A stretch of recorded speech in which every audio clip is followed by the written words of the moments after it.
Halo kawan, Arif di sini. Hari ini Redmi resmi merilis smartphone terbarunya. Salah satunya adalah Redmi Note 9 Pro Max. Ini adalah salah satu seri smartphone terbaru yang dirilis oleh Redmi, melengkapi seri Redmi Note reguler dan juga Redmi Note Pro. Disclaimer dulu, gua nggak pegang HP-nya karena baru aja dirilis hari ini. Tapi kita akan bahas apa aja hal yang menarik yang dibawa oleh Redmi Note 9 Pro dan juga Redmi Note 9 Pro Max. Sebelum mulai, buat kalian yang belum, silahkan klik tombol subscribe dan nyalakan lonceng notifikasinya agar kalian nggak ketinggalan update terbaru di industri smartphone berikutnya. Kalau udah, let's get started. Redmi Note 9 Pro Max, seperti yang telah dibahas sebelumnya, ini adalah seri baru dari Redmi Note series. Alasan dibalik ditambahkannya sebutan Max adalah untuk mengukuhkan ukuran layar Redmi Note 9 Pro yang mana setara atau lebih luas dari seri Xiaomi Mi Max series yang sudah discontinue.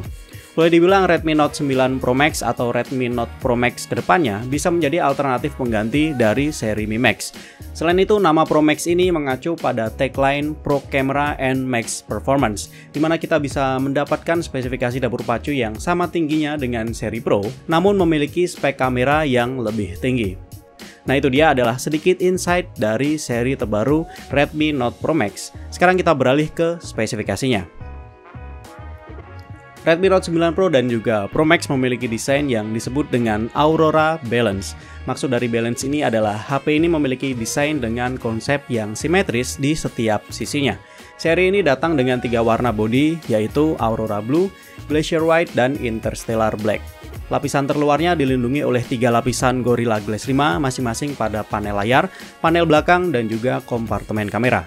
Seperti yang ada di beberapa bocoran sebelumnya, bentuk dan posisi kameranya hampir seperti Mate 20 Pro. Namun Redmi menggunakan 4 sensor kamera dan meletakkan LED flashnya di sisi bawah. Ada juga tulisan resolusi kamera di samping LED flashnya yang membuat terlihat simetris. Letak sidik jarinya di frame sebelah kanan yang memungkinkan proses unlock lebih mudah dan juga lebih cepat dari in-display fingerprint sensor. Lubang audio 3,5 mm dan juga sensor infrared masih tetap dipertahankan, yang mana lubang audio 3,5 mm ini cukup penting untuk pengguna yang hobi gaming.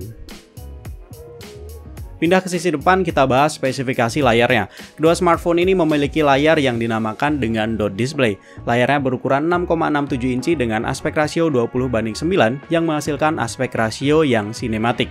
Panelnya IPS dengan resolusi Full HD+, dan memiliki sebuah pansul di tengah atas layar.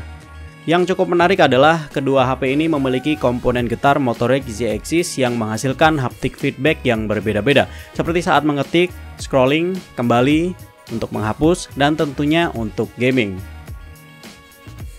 Beralih ke sisi dalamnya, di mana kita akan ngebahas sektor dapur pacu yang digunakan.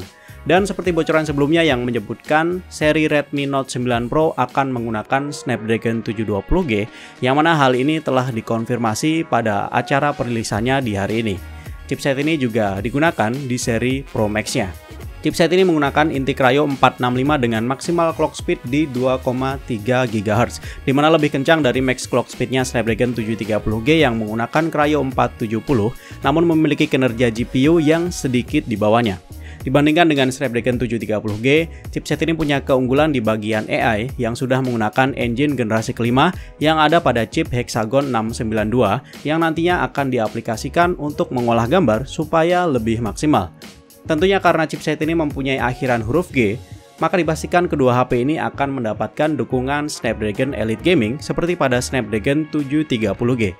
Chipset ini juga diklaim memiliki kemampuan yang lebih baik dari Snapdragon 730 biasa yang digunakan pada Samsung Galaxy A71. Chipset ini dipadukan dengan RAM LPDDR4X sampai 8GB dan internal storage UFS 2.1 sampai 128GB. Baterai sendiri berukuran 5020 mAh yang diklaim mampu bertahan sampai 20 hari untuk standby, 26 jam untuk memutar video, dan 11 jam untuk gaming PUBG Mobile nonstop. Dalam retail boxnya yang dijual di India, nantinya sudah disertakan casan 33W yang bisa mengisi setengah daya baterai dalam waktu 30 menit.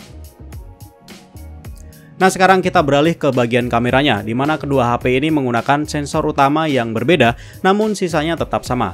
Seri Note 9 Pro Max menggunakan sensor utama yang selevel dengan HP kelas flagship, di mana sensor yang digunakan berukuran 64 megapiksel, yang sepertinya adalah Samsung ISOCELL Bright GW1.